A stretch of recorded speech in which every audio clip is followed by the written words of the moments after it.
Hello, Domo. Thank you for joining us. Yo, what's up?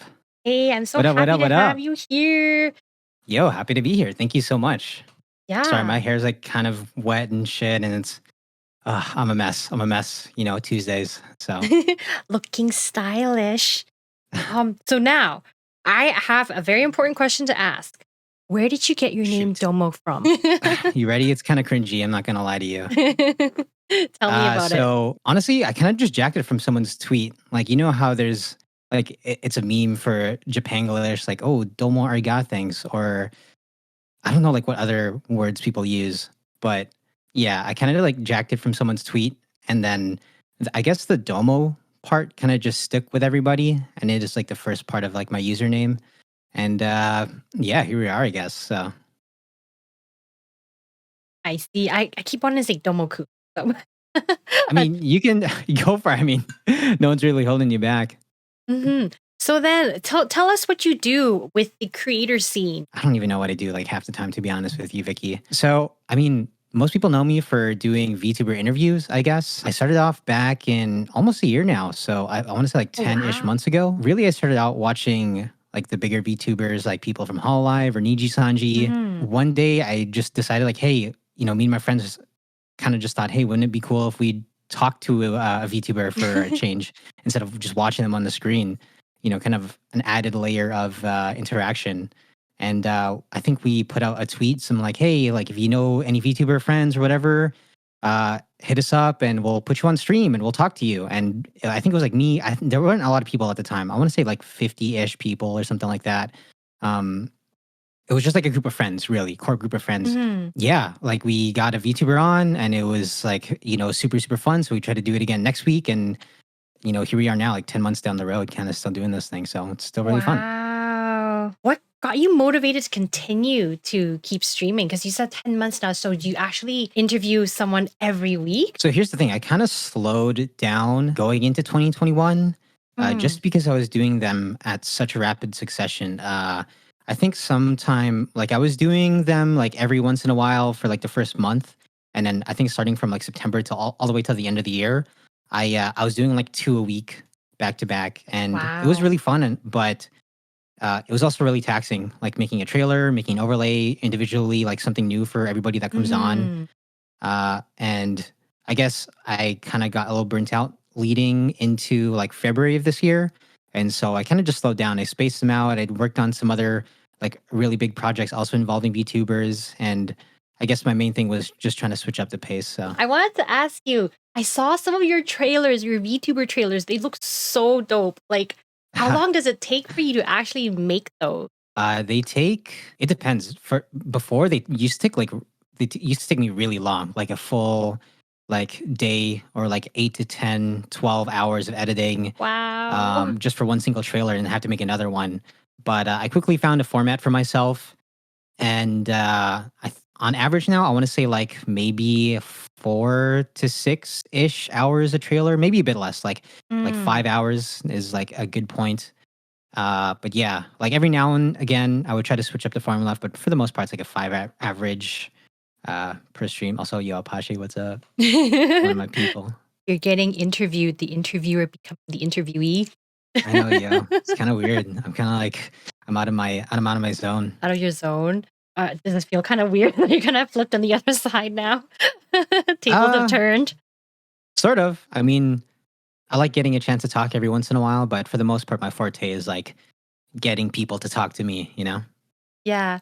You know what? You guys, you should put Domo on his spot. This is like one of those rare chances you get to ask him like crazy questions. He can't really know, right? He's like, Ask no away. pressure. Ask away.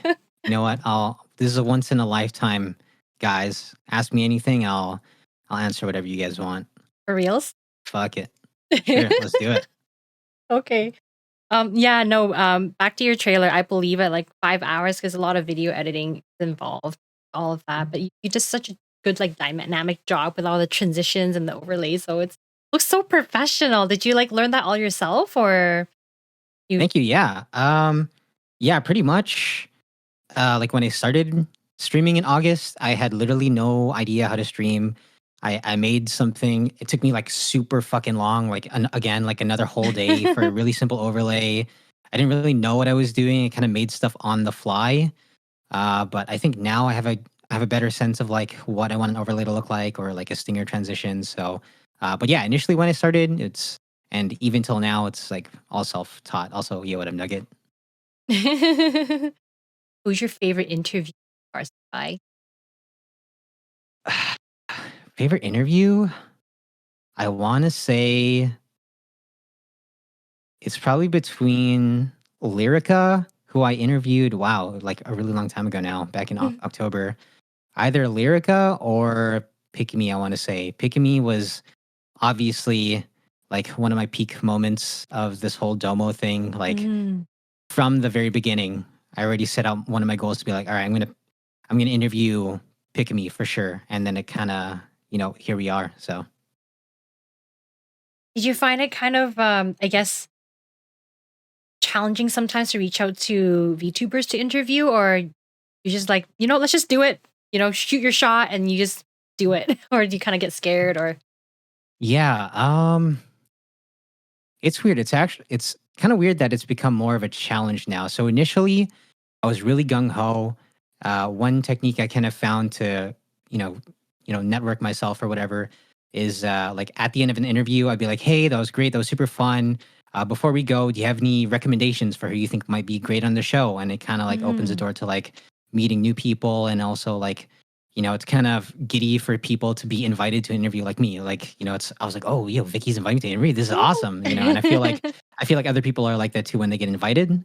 So that's kind of one tactic that I used. And I actually think it was relatively easier before.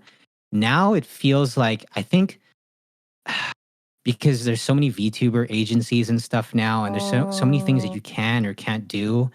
It's like almost a little bit difficult to get certain VTubers now. Like, for example, like Vishojo, obviously a really big agency now. Mm.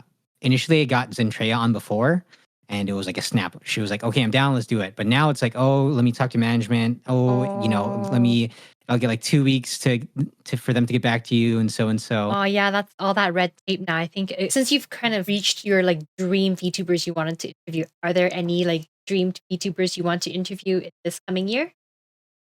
Yeah, definitely. I mean, a little unfortunate, but one of my other really bigger goals, like it was the ultimatum for me, was to have Kiryu Coco on the show at some point. Oh. And unfortunately, she's graduating, but she was like one of my.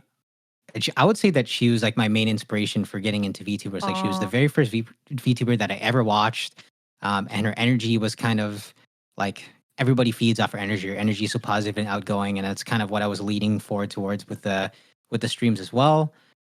So if not for Kiri Coco, I'd say, I mean, the new wave of Niji Sanji English girls, they're all a really, really interesting cast. And I would love for them to, have them on.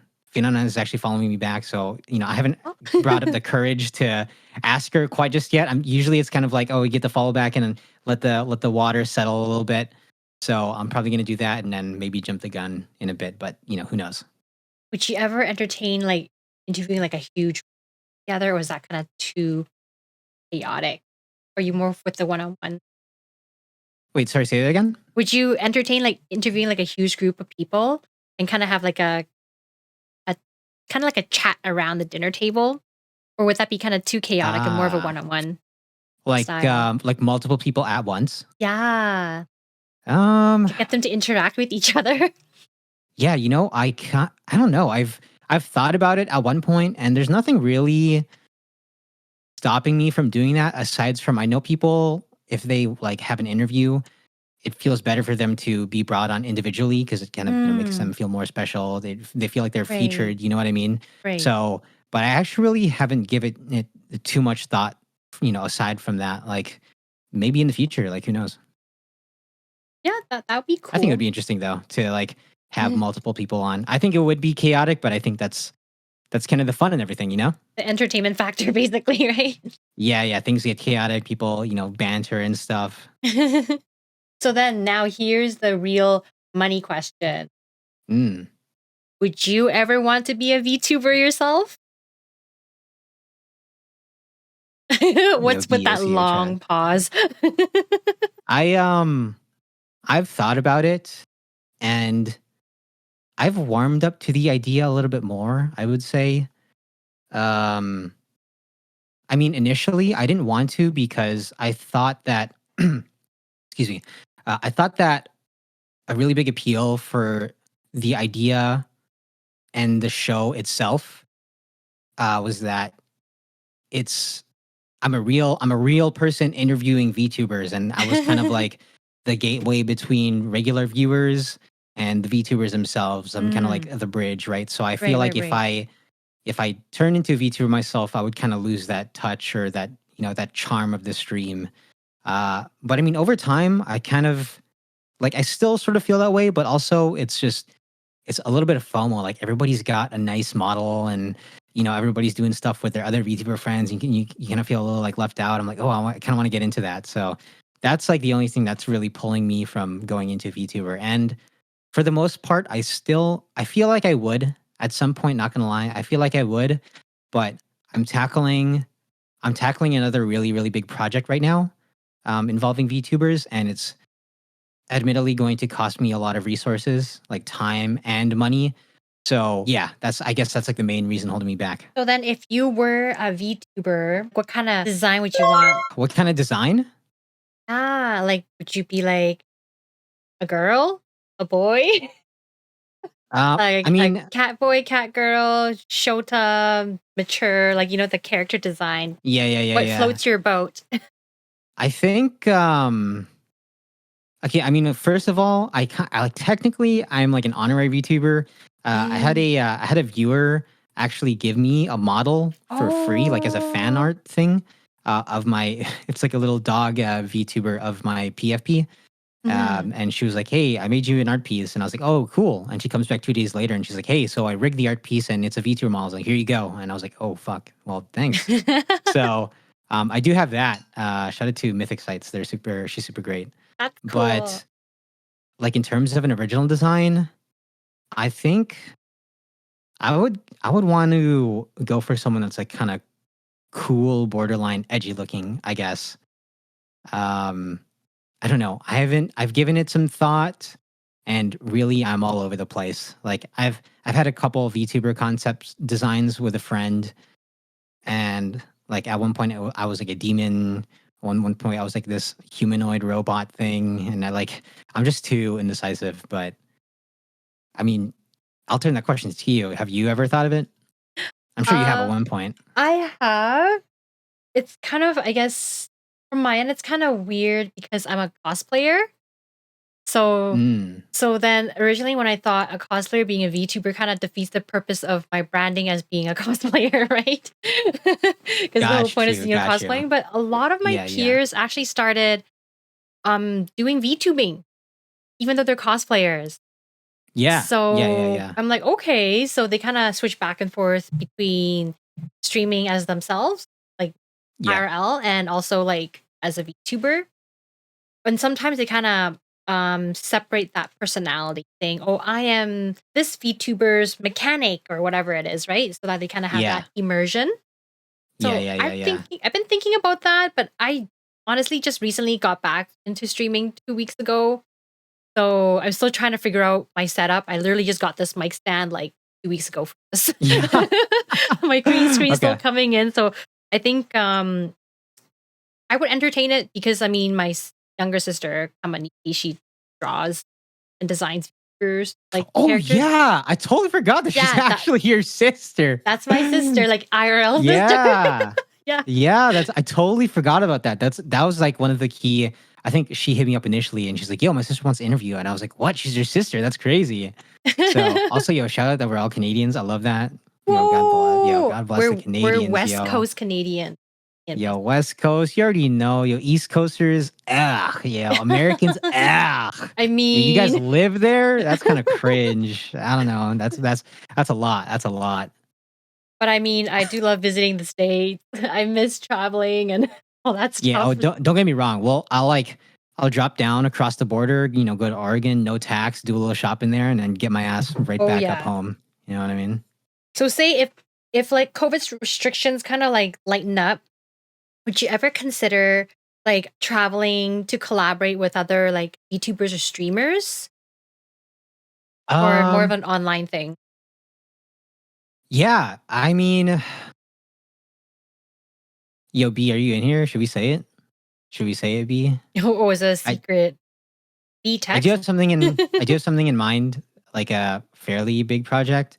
Mm-hmm. Um, but I mean, ultimately, yeah, I definitely have thought about meeting people and doing like offline collabs. It's like the official VTuber term. Mm-hmm. Yeah, for sure. Like I've always entertained that idea. I've always liked that. I've done one with Girl DM, who's Mm-hmm. like one of the earliest people that I've met in this community. And, Right. we've done an offline collab. I think that was super fun. That was one of my most fun streams for myself and for chat that I've ever had. And I would definitely love to do more come through VIP. Yeah, only if you give me a place to sleep, VIP. Maybe then. And offer my closet for you. Yeah. Okay. Yo, VIP, if give me your closet, I'll take it, yo. Just throw me a pillow or something, maybe some shirts as a You blanket. can hang with Tofu. Have you No, I heard there's games? This is He's Tofu. so cute. I want to Say get my I hi, want to get say my boy hi. in now, but he's upstairs chewing on some bones and stuff. I don't know what the hell he's doing half the time. He's because it's thunderstorm season right now, so he's always hiding under my desk right now because he's scared.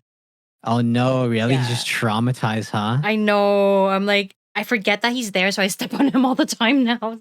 Oh Okay. god. Just put cross my legs on the chair. Right, Yo, Tofu? you gotta stand up for yourself, man. What the Look at him. Look at him. I know you want to go. Do you want to go? Okay, I'll let He's you. like, get me out of Okay, I'm here. gonna just Oh let him out the god. room. Hang on. Hey there, he stopped again. He kept looking at me. I'm like, okay, just go. Not with those puppy eyes. I know, my dog does that too. Like every time, like I usually grab him for I have like another sort of like secret Twitch channel for some of my closer viewers, and then I always Mm. bring my dog Coco in, and he's like cool for like a minute, and then he's like, "Yeah, I need a dip. I can't be in here for a minute longer," and I gotta Aw, like exit him out of the room. aw, cute. Oh, hello, Little nuts, Randy. my Thanks for boy. joining. Okay, this is more of a interviewer kind of question. When you All right, let's interview hear it. people on your Twitch, do you still interact with chat, or do you find it kind of distracting as an interviewer when you're trying to ask questions? Like when someone pops by and say hi, do you like asking a question, you're like, oh hello, and then go back to your question. You know what I'm saying?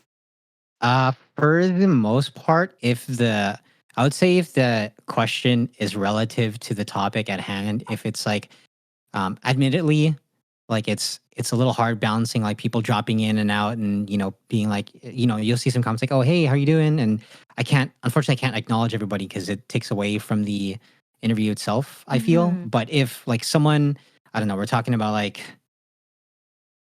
I don't know why hentai like is the first thing that came to my mind. If we're talking about like hentai and someone has like brings up a point about hentai, then we'll like kind of delve into it. Or if it's like a funny subject, then maybe we'll kind of pick up on that. But I mean, as far like yeah, that's pretty much the answer I'll give you there. That's cool. So then what kind of audience watches your interview? I feel like it's definitely a mix. Like, uh, let me think about that for a second. For sure. I mean, obviously, a lot of YouTubers. Hmm. I think a really big component of like interview streams is that someone gets on and then the friends kind of get excited for them. They're like, oh Yeah. yo, my friend's gonna be on the show, let's get all our other friends and then kind of watch the interview together. I think that's like another fun element. So definitely a lot of VTubers and their friends. Hmm. But otherwise, um actually, I would say that's like a really big part of my audience, and obviously just the VTuber community in general. I'm very like tied to that place. But also just like a lot of people who like VTubers. Like I have a lot of viewers that come into my other, secret stream, and they'll be like, "Hey, like I enjoy watching for you more so than the interviewees." So Aw. I would say it's like a good healthy mix. Hmm. And do you have like kind of like demographics of like where they're based? Because I know that there's kind of different pockets of VTubers in different parts of the world, right? Yeah. Oh God. I mean, first things first. What is up with the EN VTuber community and everybody being in LA? Like a third of Right? everybody I meet is in LA. Like chances are, I swear, if you went to LA and you went to like a Walmart or some shit and you said like, oh, any VTubers in here, you probably get like a few head turns because Right? there's so many VTubers that live in LA or like at least in like California region. What the fuck? You know what I mean? Mm, Yeah, I see a couple. You know what I mean? Like, yeah, yeah. right. So what do you think about the Canadian scene? You know what? There's actually healthy. I was really surprised. Like, Yeah. there's a lot of. I feel like you're kind of an exception, but otherwise, I feel like there's only two places where people like VTubers live in Canada. It's either Vancouver or Toronto. Oh, Um, okay, okay. Yeah. and like, there's a lot of people in Vancouver. Like, I've met Charlotte Van Halen, who like some people in here might know. I met her this weekend, and Oh, she's super wow. super cool. I've met some of a couple of my mods already. Actually, this weekend I plan to. Oh, I don't think I can say, but I plan to meet like another couple of VTubers. Mm. We're gonna meet up for brunch. There's a lot of people, and don't even get me started with Toronto. Like Toronto's probably triple the amount of VTubers that are in Vancouver. Like there's a What? lot of people in the six, so I'm really surprised. There's like basically no VTubers in Edmonton besides Yeah, honestly, I've basically. met like I know like I don't want to dox anyone, but like I know someone who's in I know one person that's in Winnipeg. And I was like, yo, One. you're the only person ever, not even in this community, like in my life that lives in Winnipeg. I don't know anybody. Do you actually know anybody that lives in central Canada? Saskatoon Randy, if he's still on the stream because he said hi earlier. He lives in Saskatoon. Saskatoon? What the Yes. heck? You might be the only person. Like I know one person from Winnipeg. Okay, one person from Saskatoon now. I don't know anybody from Manitoba. I don't know a single fucking soul. I literally don't know anybody from Manitoba. Well, that's why Randy literally lives in my house like for a quarter of the year. He's my photographer and he just Yeah. lives in with me for like 2 months at a time. Oh gosh, because there's no one else. I guess there's like not too many people to collab with over there, huh? Not really. It's the unfortunate part of my city. It's not as creator focused, like studios to rent. Like there's tons of studios in Vancouver and Toronto to rent. Here we have like Mm. two. So I have to be very creative, make my own sets and everything. So Yeah, for the most part, it's like a home stuff. Like you have to really be at a creative peak to, oh do yeah. what you're doing, and also live in Edmonton because it's I like, know. We've it's shot it's difficult. practically everywhere. Like White Specs Photography here. He lives in Toronto and he lives with me. And we've Yeah, shot everywhere, incling my Gigi's your boiler bathtub. room. Yeah, my sister's bathtub. Shot there and we've shot everywhere. Wait, what the hell? Wait, I'm curious. What were you cosplaying On her as when you bed. were in the boiler room? The boiler room. Oh, Yeah. Resident Evil. Oh, Jill you know what? I get that. I Valentine. get that actually. Yeah. That one makes sense. And Ada I Wong was as like, well. what could she possibly be Yeah. cosplaying? That was What is your like some of your craziest cosplays or your more ambitious shoot ones? I guess locations or costumes? I would say costumes. I don't consider any. Back in the I old mean, days, I there's used to make armor, but not anymore. I'm not very good at crafting. It's like if you're good at snowboarding, you're bad at skiing, and vice. You're good at sewing, you're bad at crafting. So it's just not really my cup of tea. So I mainly just sew. yeah. You know what? Do you know Ashley Oshley? I don't know if you're familiar with her, but she resides in Vancouver, and she's like a crazy like armor maker, but she loathes like sewing Sewing. stuff. So it actually makes sense that you say that. Oh yeah, I think a lot of crafters can't sew and sewers can't craft, vice versa. Yeah. I mean, that makes Oh sense. That makes sense. yeah, Can't but be good at everything, right? yeah, I'm actually very bad with, I guess, even my own industry. I don't browse any of my news feeds, so I don't really know who's out there unless they Yeah. contact me. So, so then I guess back to you. How do you know like who to interview? Like, do you like browse your news feed, or do you ask for friends' recommendations or your community to recommend you who to interview next, or you just generally know because you watch these people on stream? Admittedly, a little bit of everything. It's become really dynamic. Initially, it was a lot of recommendations. Like my very first interview, I didn't even realize that there were many VTubers that spoke English and let alone a Oh, whole English community for mhm, mhm. VTubers, like the EN VTuber community. I didn't know that shit existed. So that was very, very new to me. So initially, it was just like putting a post and say like, "Hey, do you know VTubers? Who do you think would be good in the show?" And then I would kind of sift through that, watch their streams for a little bit, and see like, "Hey, I think this person has great energy, or I think we'd have great chemistry, or something." And it was a lot of that, and like I said earlier, a lot of like recommendations from people who got interviewed. So after interviews, I'd be like, "Hey, who do you think would be good in the show?" And it was like a lot of reaching out through there, and then compiling a list. But now I feel like I know a really, really solid and healthy roster of YouTubers. So I kind of like compile the list and see, um, who might be good in this day, or kind of space them out and be like, okay, I think this person has really high energy. So I'll put them in and interview someone who's a little bit lower energy but has good chemistry next, or something like that. So I feel, it's kind of just who feeling it out for myself and who would be good on certain days. And do you think you'll keep to English speaking VTubers just because of your audience base? Well, I mean, I think it's just because of me. Like, I'm Oh, a fucking idiot, and I don't oh, know any other languages in okay, English. that's fair. That's fair. Have you thought I about like? mean, Oh, go ahead. Yeah. no, no, go on, go on. Oh, I don't know if you interview like more international people. Sometimes they sometimes can speak English too, right? Have you looked out into that community or more mainly North American? I mean, totally, like for sure, like the priority is English speaking, otherwise I can communicate with them. But for sure, I've interviewed a lot of VTubers. Actually, one of my main priorities initially was like to have more of a global reach. Like I had a Mm. healthy mix of North Americans. Fuzuki Miki, who recently graduated, but was one of my earliest interviews. She lived in Japan and she knew like Oh, 5 different languages. She was amazing. right, I've right. interviewed people uh, oh god, from all over the place, really. Like uh Brazil, oh gosh, like UK, Indonesia, Malaysia, like just a really solid, healthy Wow. mix of people. Yeah, Zen Lily, like yeah, Indonesia, Malaysia. But yeah, just people all over the place. So, and tomorrow actually, I'm interviewing Lena, and she resides in New Zealand. So, Mm. kind of tick off another global part on my list. That's so cool. You can tap into this global community. So how do you feel with this global community? Like because I guess there was such a huge boom with the VTubers this past year because of COVID. What Oh do you yeah. think will happen to this community when the world starts opening up and people aren't have to be quarantined at home anymore? What do you think will happen to this community?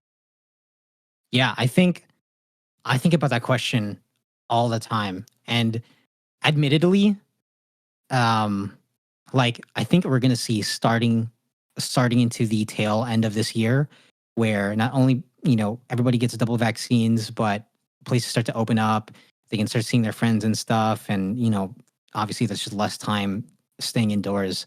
Mm-hmm. Um, if I am being completely honest, I feel like we're going to see a pretty big drop in viewerships for not even just VTubers, but like streamers and content creators in general. There's just going to be a large dip in comparison. People are craving to be with their friends. People are going to be back to work and not, At for me home. specifically, like I work for a video editing and marketing company. Uh, Mm-hmm. I've been working remotely for the past like year and a half or whatever. Yes. Yeah. So, and going towards the tail end of this year, I already know I'm going to have to be going back to the office. So like that's just less time for me to watch too. So Yeah. under general conditions, for sure we're going to see a drop in viewerships, a drop in interactivity, and honestly, I can even really predict like we're just going to have to see towards the tail end of this year how fan bases and viewerships and those kind of connections hold up. Right. Yeah, that's unfortunate. I mean, it's good right now because this is really one of the only ways for people to connect with other people is Mhm. online. 'Cause I think like when things open up, like conventions and everything, people going out and meeting people in real life, and you know how like I don't know if this is gonna happen, but you know how like at conventions they always have certain guests, like you have your streamers, your cosplayers, your voice actors, etc. I wonder if they're Mhm. ever gonna invite VTuber guests if it's gonna become more mainstream because there was such a huge growth in that, right? Yeah, you mean like in physical conventions? Yeah, I'm just thinking logistically that might be tough because they don't want people to see who they are in real life, but Yeah, I mean, I've definitely thought about it. I think in the Ian community for sure, they're more. It's a little weird to talk about. I'm not like in a position to do any of that, but I mean, for one, an answer to that is you can always do like on screen kind of stuff. Like, Mhm. have a physical host on stage and then kind of do an interaction Yeah, on with a stream. VTuber on like a larger screen. Like if I were to set something up at a convention, that's definitely something that I would do. But Mhm. um, yeah, you know what? It is a little weird. Like there's this kind of gray area of um, it's almost taboo to come out of your VTuber character or something, just because like traditionally it's like if you're a VTuber, you're a VTuber, and for the most part, you kind of have to stick with it. So it kind of prevents people from, uh, Crossing to the going to IRL. exactly, and kind of Yeah. crossing that line. And I'm not one to say if that's like right or wrong, whatever, but that's just kind of, one way to look at it. But on the other side, there are people like, for example, like cosplayers slash Mm. VTuber people, like you were explaining, like for yourself, if you ever became a VTuber, or like first people that come to mind are like Jaculita and Peach 2D, who are also cosplayers IRL, but have, VTuber personas. Like, I think that is a really cool level of interactivity that you can't normally get if you're just Yeah. a traditional VTuber that doesn't come out of their model, you know what I mean? Yeah, exactly. So that's why I was kinda wondering about that because I know traditionally it's just for the respect of the culture, you shouldn't be showing Mm. your real self back and forth. That's why I was kinda humming and hawing if I should do that because I do respect. Yeah, yeah. I feel like we're gonna over the next like year or so. It's like shaky grounds now, but I definitely feel like we'll see more people who do kind of cross a boundary, and that kind of like culture start to lose its traditional sense of like, oh, you can't break character, or you can't do this and that. Like we already see plenty of that already, so I don't see that being not a possibility. Yeah. Just reading the comment here. I'm not sure what they're doing at AX with V's shoujo, but I mean like in person, but not in person. Like if I was a convention organizer and VTuber became super popular and people really want to see them as a guest, what I would Mm, do is I would set up some sort of TV screen and the person can hear the patron say something so they can interact with them and they'll see them interact in the TV screen. But the person that is actually the VTuber behind the scenes can actually use their motion rig and speak to them public, but then they interact through the TV screen. You know what I'm saying? I yeah, think yeah, no, I that got you. I got you. I mean, we've seen something like that with, I think, I can't remember if I'm correct remembering this wrong, but I think it's Rin Asobi, mm, who's like one of the first like VTubers who was able to speak English, and they had a collab with, I yeah. think it was like Noble Pause or something. And that level, like, it's weird. It's weird seeing that, like, in like someone in person in the same room as like a screen who Mhm. like also has a VTuber in the screen. It's like it's this weird, quirky, but like really, really interesting level of interaction. And I think we'll see something like that in AX probably. Like I feel like there's for sure gonna be Yeah. an IRL host on like some sort of stage that will be broadcasted, Mhm. and then we'll get interviews or kind of collabs with the Fishojo girls. So like Big Ham, I think that's like Yeah. one thing that we'll probably see. Well, I think it depends on, if there's a huge demand in the market for VTubers when conventions open up, it only makes sense for convention organizers to figure out how they can bring these guests. And maybe even though they can't bring them in, like, they fly them in or something, if they can get some sort of audio feedback so that they can do the autograph session with the patrons, and the Mm. person can be overseas on their own computer at home or whatever, they can still do that interaction with them, and which I think would be a plus for conventions, right? So Yeah, yeah, yeah. And I think that's like kind of what conventions have been missing. Like not like VTubers specifically, but like just that like further level of interaction, because you do get like content creators and stuff, but they're not like necessarily anime associated. But like VTubers is like, oh, well, you get to like talk and meet an anime girl or like whatever. Like, yes, isn't that like exactly. that's so fucking cool? You know what I mean? And I think that's like just another Mhm. cool level of interaction. Hello, Wolfness. Hello, Boon. tunes from LA, so I really miss going to AX and being on the AX Oh, I LA. mean, I haven't been. One of my Cry. for sure, like the next AX that physically opens, I'm definitely going to because I Oh. like I owe it to a lot of people to meet a lot of these people, like whether it's like viewers or just friends that I met online. Mhm. For sure, for sure. Do a meet and greet. That'll be fun. Oh yeah, 100%. I got to Yes. beat some of these people. Oh yeah. Yeah, for sure. Have you thought about like they going to TwitchCon? Because I don't know if you're partnered, but like what they do kind of meet there as Yeah, yeah. I am partnered, but is that like a prerequisite to like be to go there? no, to have a booth for a meet and greet. Oh, got you. Um, it would be pretty cool. I feel I don't. It's weird. Like, um, I feel like my community is like really niche. You know what I mean? Like, I'm not a VTuber specifically, nor am I like part of like the streaming community as a whole. Mm. But I am part of the VTuber community, so it's like I'm in a really like tight space. I don't really. It would be kind of weird to see myself at hosting a booth at TwitchCon because then people go to the booth and be like, "What the fuck does this guy even do?" It's like kind of weird. He's a dog, animated Yeah, he's a dog. dog. Is this guy a dog? Is this guy like we can't really tell? So Yeah, like Jay also, what's up, Jay? almost says Jay. I don't know how to say his last name, but yeah, like I think people just do meetups too. A lot of cosplayers do that too. They just do meetups with their fans at like AX and other I think I conventions. would do that probably. Like I wouldn't host a booth or anything, but it would be definitely cool to just like at least meet everybody. So and like just walk around and stuff. Yeah. So I think for sure, for sure. Like I can definitely see myself doing that. I think actually I would like to do it now. That's even more I feel more inclined to. If COVID opens up, what are like the must go to conventions that you? Oh, AX for Mhm. sure. What are some Anime North is like the really big one in Canada, right? In Toronto? Yeah, Yeah. Oh, that's in Toronto. I thought that was in Edmonton or something. No, that's that's has it always been in Toronto? Animathon. Yeah, Anime That's North what? is in Sorry. Toronto. Animathon is in Edmonton. I used Oh, to be one okay. of the directors for that, but I retired like 2 years ago. Yeah. Yeah, Do you know?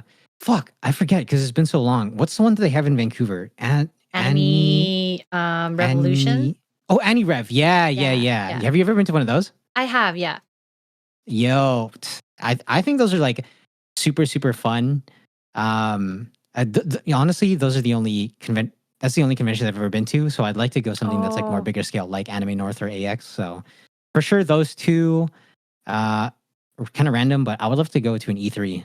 Like that's so cool yes, yes. to like Or go there and see the events live. So if you're into like video games, definitely go to PAX.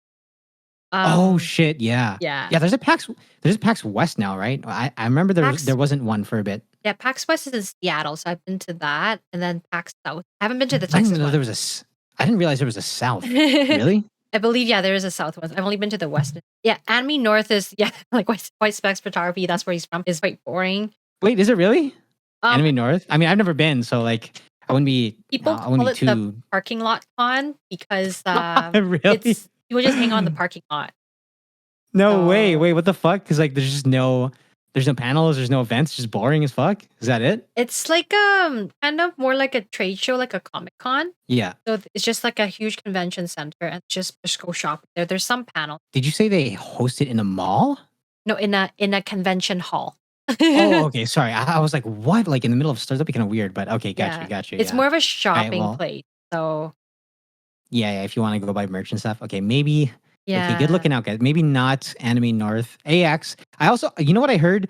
I heard AX is like kind of like not worth it because the lines are ridiculously long and all this. depends what you do. Like, Because I actually don't go to any of the panels. I just hang out with friends, shop, and cosplay. So that's just me. yeah, And I'm just meeting people. So I've never really attended panels before, except for the ones I host. But that's yeah. Honestly, for the times I went to Anime Revo, for the most part, that's kind of me too. I think the only one, like, the only real big events that I really care for is when they have, uh, I forget what it's called. Oh, like cosplay contests and stuff. There's yeah, another the word I was looking for there. masquerade. Yeah. Oh, yeah. Those two, I guess, but mainly the contest ones where like they showcase the best ones. Yeah. Those are always really cool. But for the most part, I don't really care too much. Like I know there's impromptu shows and stuff, and I mean, like that's not really my thing. For the most part, I just want to meet people, walk around, have a good time, and yeah. Have you thought about like if you were to go to a convention like AX or something, you'd apply to host a panel? Yeah, fuck yeah. Like if I don't know if there's like a following quota. Like I don't know if I like even reach that or whatever. Like, oh, you have to have X followers to like get a booth or something like that. But I think that would be. It's not like, based on followers. I've never applied for a panel at AX before, but I think it's based on the concept and popularity. I don't know how I would incorporate. I think if anything, I would do a segment of like breaking immersion of VTubers and like bringing on VTubers that are okay showing their face and talking about their experiences of like doing that thing. So I think in that sense, I would probably do something. I don't know how interesting it would be, and I've never really hosted anything live, so but I would be super open to the idea. What I think would be a lot more interesting is you actually have the VTubers that are live, but you have the screen so you can't see who they are. And then they would interact.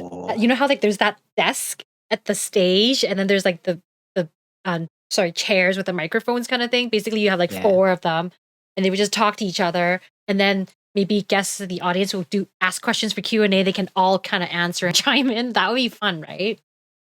Oh, okay. So something like that. Yeah, like keep them anonymous, but like the feeling of them still being present is there. I like that. Yeah, Actually, that's a good. That's and a cool then you'll be concept, the host for it, and you'll like ask them questions, and Yeah. One worry that like I've thought about this about like meeting AX and like other VTubers, and one thing that like was a worry was, oh, what if for me, for example, like, oh, Domo talks to a lot of VTubers, and like, oh, if people who kind of like tag me or something or tag along recognize someone's voice and they're talking to me, then it's all like a dead giveaway of like, oh, it might be this person, and it's a little doxy, right? So yeah, that's another thing too. yeah, I mean that's totally an aside. Like I still think the concept of the show that you're talking about is really cool. I think I would definitely do something like that. Yeah, I think that'd be fun. But yeah, I guess it depends on the person's privacy, and I think you have to let them know that there is a risk. If you hang around me, people might recognize your voice. Yeah. So, They just have to be aware. yeah. Oh, that's too bad. But yeah, I get it. But I think it's a pretty cool idea. Just live performances and entertainment is a completely different feel than online. It just feels so much more.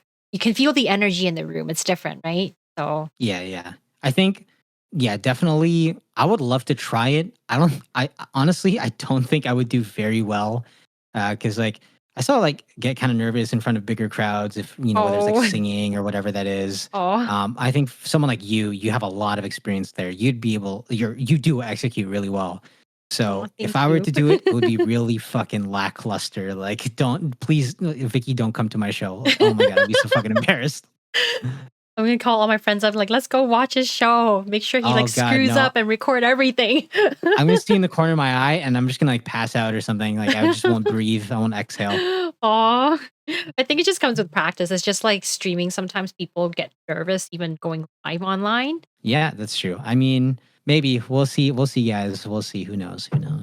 So then what do you find challenging when you're doing your interview? Like when you first started, were you like really nervous to talk online or to ask questions? I think one challenge for me um, initially was just being flexible in terms of talking with different kinds of people. Like some people are really energetic. Some people like to keep to themselves. Some people don't like to joke around as much as other people. So you kind of have to like toy around with people's um, what's the word I'm looking for here? Like Personality?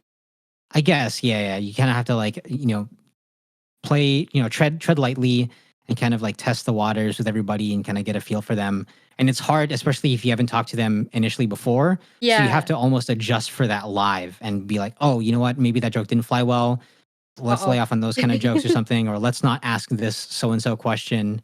I think one kind of hurdle that I'm tackling with right now is keeping the interviews fresh and asking different questions that I haven't asked before, because there's only so many things that differ from, after like the 50th interview. And it's like, oh, you have a different model, or like, where are you from? And all that sorts of thing. But for the most part, the baseline is that everybody kind of streams the same way. So you have to find different questions, or, different things about their personality that you can ask, and that kind of switch it up from your last interview, because when you've done, I do have a template of questions to ask, and I can only change it up so much if I only know so much about a person. You know what I mean? Like Right. I know someone that doesn't like have a lot of public info, or doesn't, um, Disclose too much I, personal stuff.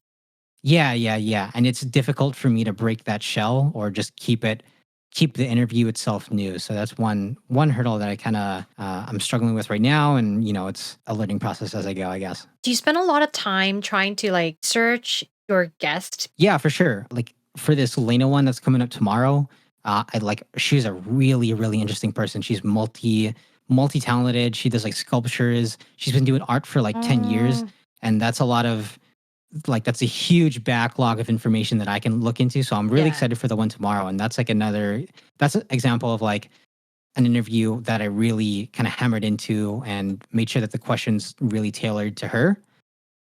So yeah, for sure. Like before I even ask someone to come on, I at least do some sort of background check and say like, oh, does this person do art, or what kind of talents do they have? How long have they been doing it? And Right. it kind of leads to like what history that they've had. So then, what do you think is your biggest challenge? Biggest challenge. I think the biggest challenge is keeping it interesting for me. Going in towards, I want to say like March ish, and like leading into April, I took a fairly big break in terms of the interviews, because they just weren't fun for me. And if like anything I'm doing, in like whether it's like even IRL work or streams, like if something's not fun for me, it's just hard for me to continue doing it. And I felt like, I don't know if it's because I got burnt out, I was doing too much at one time, or I've just been doing the same thing over and over. But it's like creatively taxing. I felt like I didn't really have time to do something new.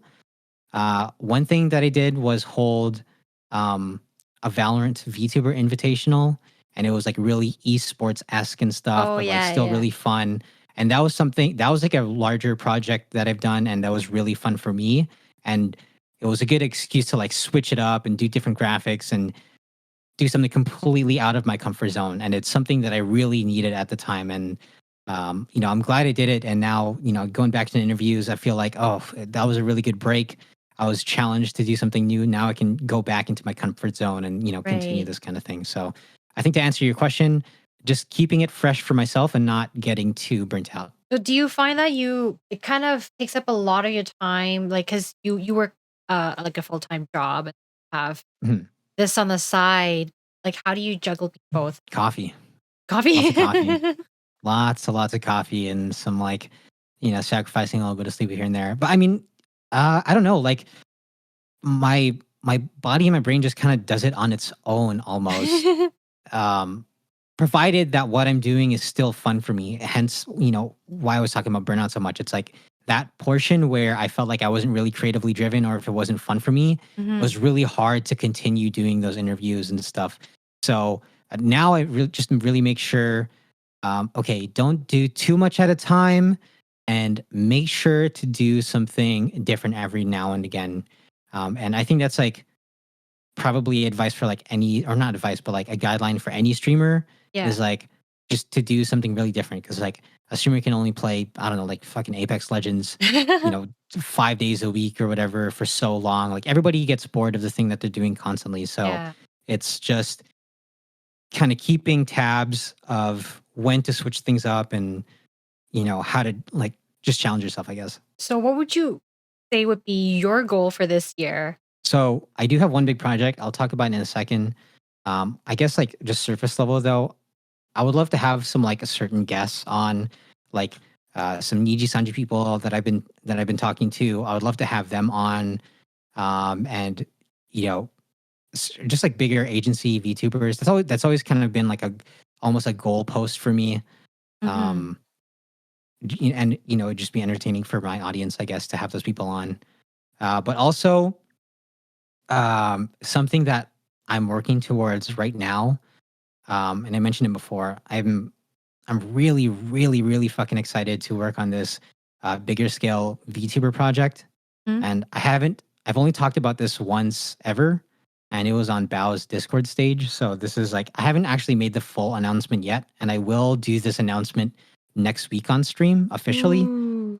So right now it's still under the wraps, but what I have in mind is I want to start filming a documentary movie slash docu series Oh, for VTubers and wow. essentially how they incorporate VTubing into their life because some people do it as a full-time job and some people do it That is so as, part-time, some people do it cool. as a hobby.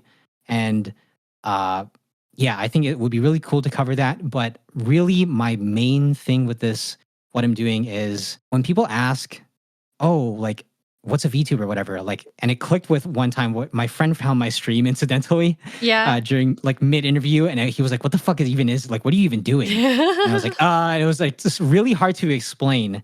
Yeah. And I realized that lots of people know what streaming is. It's like really mainstream and all that. Like it's a Yeah. common thing. Even my parents know what streaming is. Like they know that I stream. They just don't know about like the VTubing aspect. Yeah, yeah, And yeah. um, I would love nothing more but to put people onto that and like just to introduce to them the concept of what VTubing is because you can show them a clip of a VTubing stream and they might be like, okay, this is kind of weird for me and it's a little off-putting. Yeah. I'm not sure if I fuck with this. Maybe I'll pass. But Yeah. if you deliver that concept into a more digestible form, like a Mm. documentary that's more Oh, traditional and like, it goes into someone's life and people realize, oh, there's actually a person behind this VTuber model or something. You know what? That's yeah. actually, it's not too far off of a concept. And I think I might actually would be interested in this. And I would love for that documentary to be the first video that people click on when they wonder, oh, what's a VTuber? Oh, it's And so that's kind of the concept there. cool. Wow, it's so creative. Congratulations on your project. Thank you. Man, it's gonna be a lot of work though. Like when you say documentary, it's basically Yeah. like a movie film then, right? On this? Yeah, like there's a lot of elements. I don't know if I want it to be in a like a movie format or a docu series where it's episodic. I'm Yeah. still working out the logistics, but all in all, I start gathering all the resources, like the camera equipment, some manpower, putting aside time for that. I start Mm, all of that leading into July.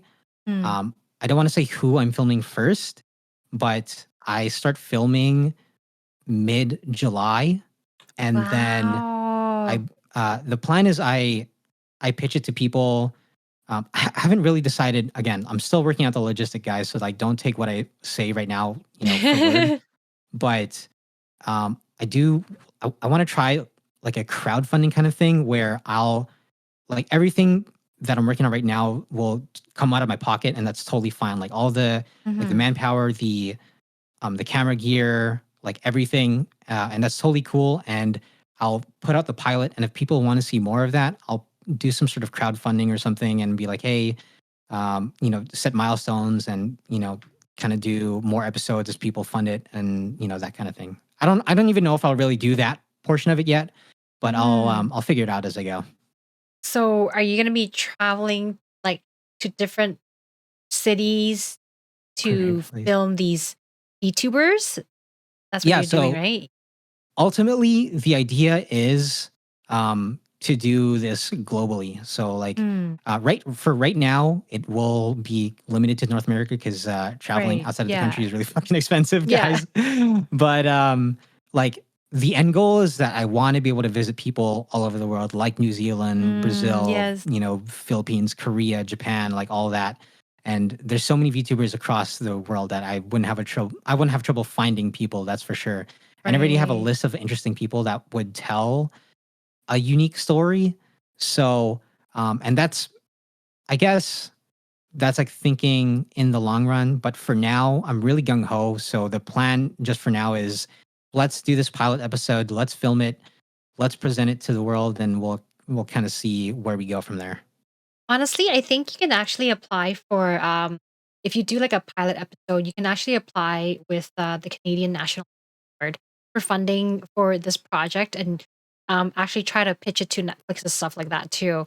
That I was part of this project, a creator's documentary, and a crew from Vancouver flew out to do a documentary on me back in April.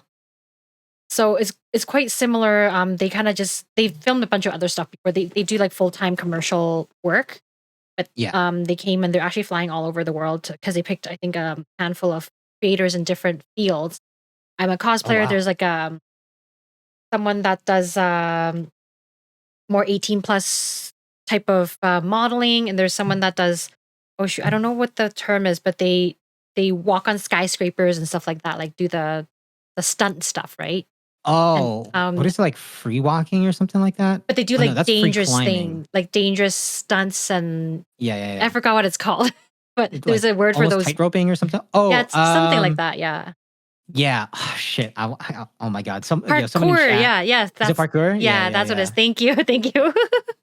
Yeah, I'm just really bad with my terms, but yeah, so No, they no, kind of me have too. have like all these different people, and they actually fly around to go and film them. I did my first segment in April, and they followed me around for 5 days, like literally in Wow. my house and everything, and all my photo shoots that I did, all the projects I did. They were with me filming, and they interviewed me, interviewed like my family members, like a reality TV show, basically.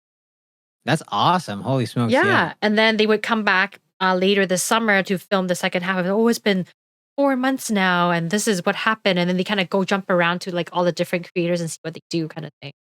Oh, that's really, really cool. Holy Yeah. smokes. So Is this, and you said that they're like Netflix approved or? no, they're partnered with the Canadian National Film Board, Yeah. Gotcha. and Gotcha. for this pilot project, and if it goes well, they can try pitching it to Netflix, right? Because you Yeah. know how Netflix, they have to have a certain amount of Canadian content on the Canadian Netflix.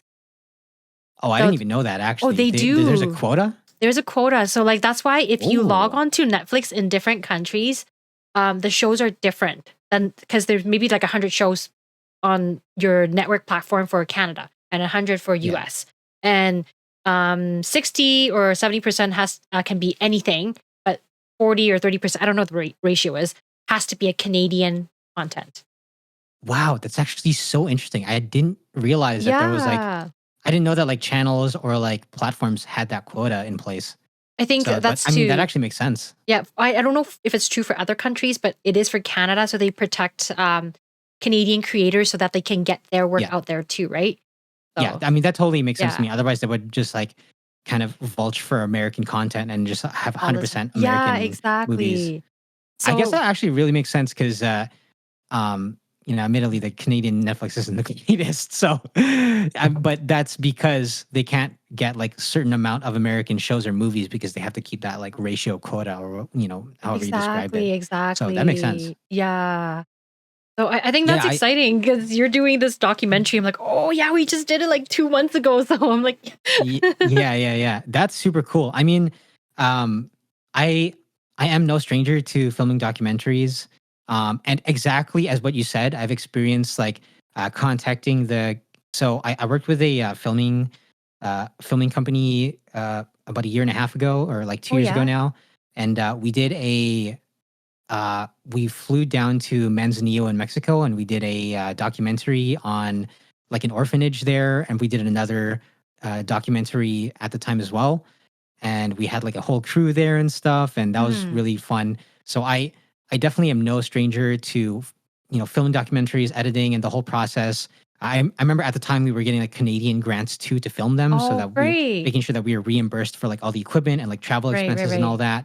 that. And I it's funny that you mentioned that because I'm looking into camera equipment now, and it wasn't like my main priority, but I did make sure to get camera equipment that was Netflix approved because there are certain cameras that you can and can't use in a production that you want to pitch to Netflix. So you can't Why? just pick up like a random.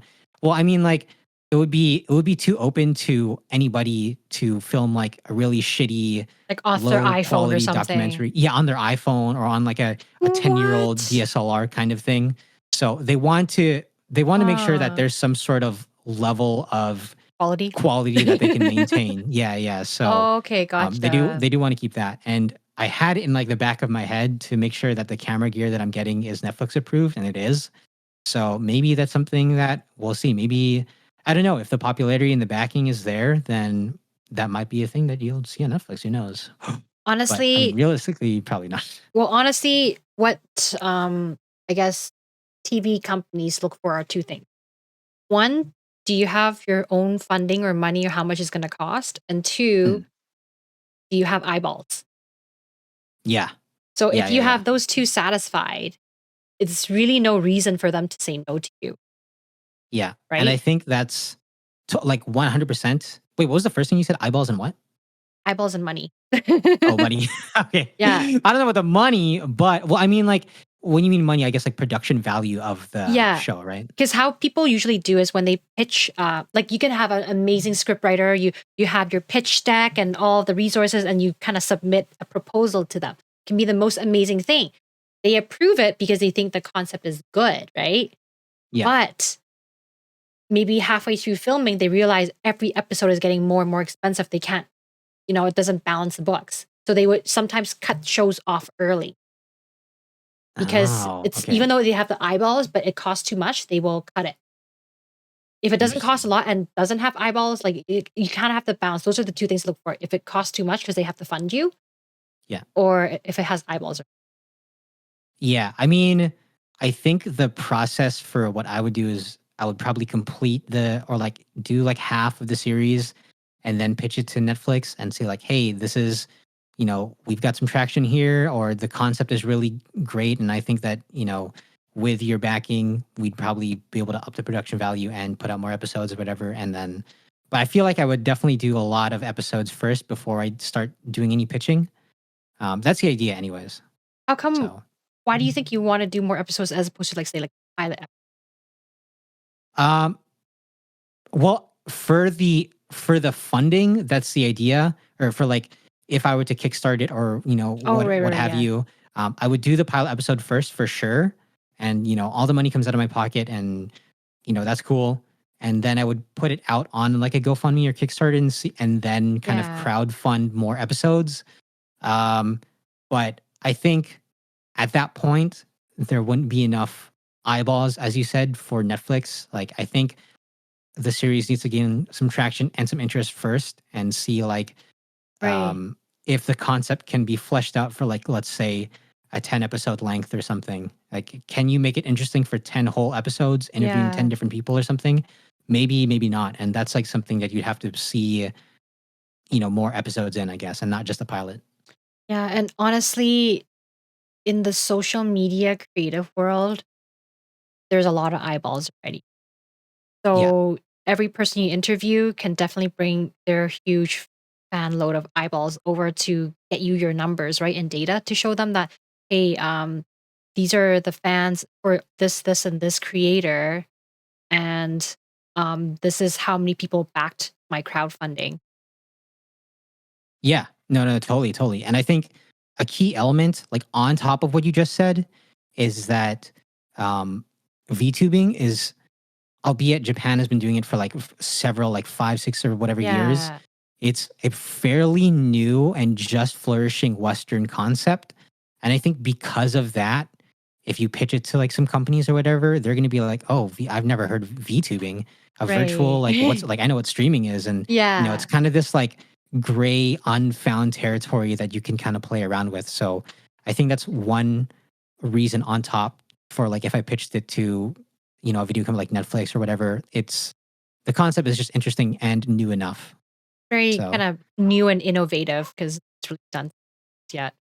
exactly. So it's cool that you have like the experience for that kind of like docu filming stuff. So it's nice to like befriend someone who has the Yee. experience and all that, you know? Well, I mean, I wasn't on the production side. I'm more on the being filmed guest side, but Yeah. But even then, you're a part of that project, so you kind of know what's going on still. So which is really yeah, cool. it's really cool. So I'm just thankful that I somehow gone to a little bit of like the TV kind of side of the world because we're so used to just making content on ourselves and there's no production background. Yeah. So it's a different world, definitely a huge different world. Yeah. It's totally, it's totally a different side of things. Like there's just more loopholes you have to go through, I guess, is the big difference.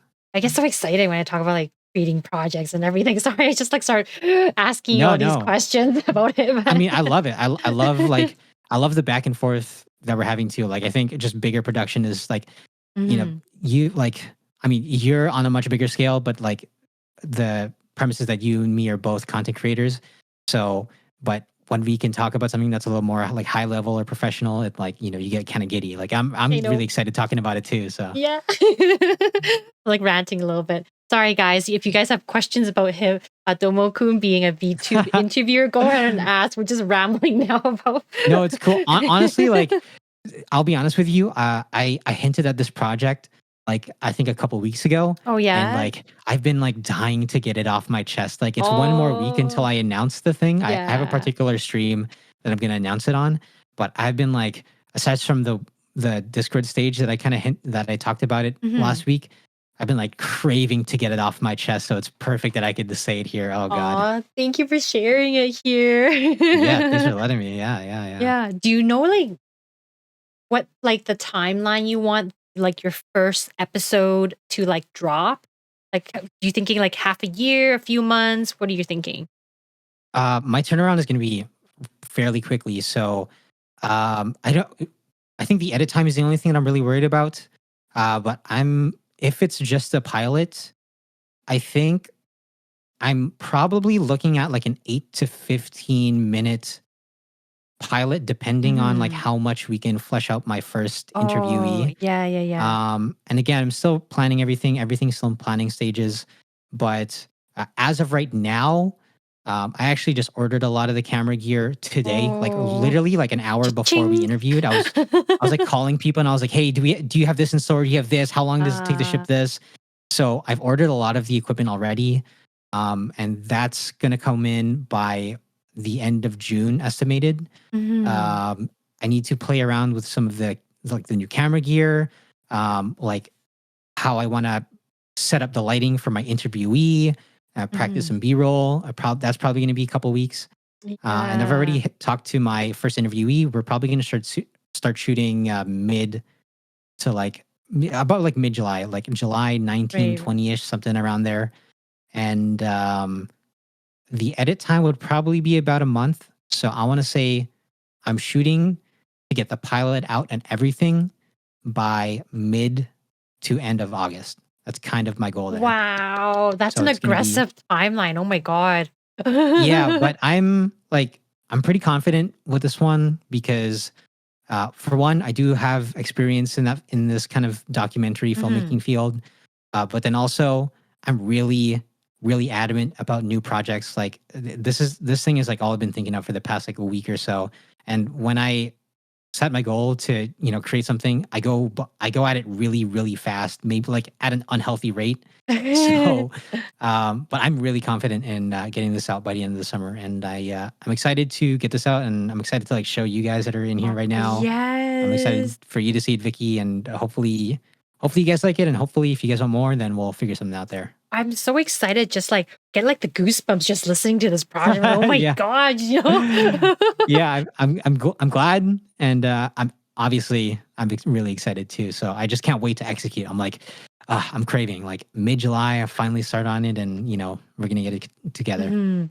So like the people that you're actually interviewing as a VTuber, they're okay with showing their face as part of it, or you know what I'm saying? So that's another element. I don't want to share too much about my first like that first pilot episode. Yeah. But obviously I've planned out more of this like more episodically, and I want to get a healthy mix of because obviously a majority of VTubers want to keep their anonymity, and that's totally cool. And I think that's something that can be fleshed out in the documentary. But on the flip side, there are people that are totally comfortable with showing their face, and I want to get definitely a mix of them too. Right. Maybe even more so for the people who want to show their face, just because it's easier to build a connection with someone in the show if you're able to see their face. It's a little bit harder, admittedly, if they remain anonymous.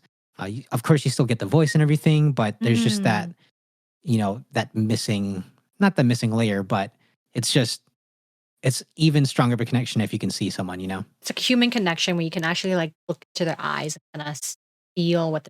Yeah, totally, Yeah, totally. Like monkey see, monkey do. If we yeah. can see someone's emotions, we can connect a little bit stronger. Oh, that's cool. Man, like, I can't wait to see this. Like, it's gonna be like end of August. I'm like, okay, is your show ready? I want to watch it. Let's go, let's go. I'll be, you know what? I'll be one of the first that you hear from when this thing is done. You'll be the first to get it. So, I or one of would the love first. to see it, and I love to share it with everyone too. Oh my God, it's so exciting. Yeah, it's gonna be really, really like even just talking about it makes me really excited. But yeah, end of August. Hopefully, you guys will get something. If I'm not a lazy piece of shit, and half of the time that's the case. But well, I'll be shooting for it, guys. I promise. You guys keep him accountable then, tell him to stop Yeah, yeah, slacking yeah. off. I want to make sure that if people fundraise money, they know what they're getting. I don't want them to like fundraise money and then see the first episode and be like, oh, you know what?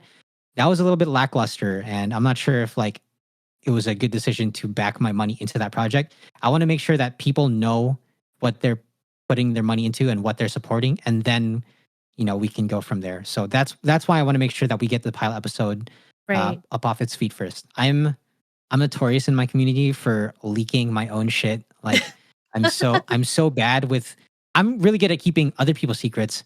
I'm really bad at keeping my own secrets. And I like just can't help but share like little sneak peeks and previews and stuff.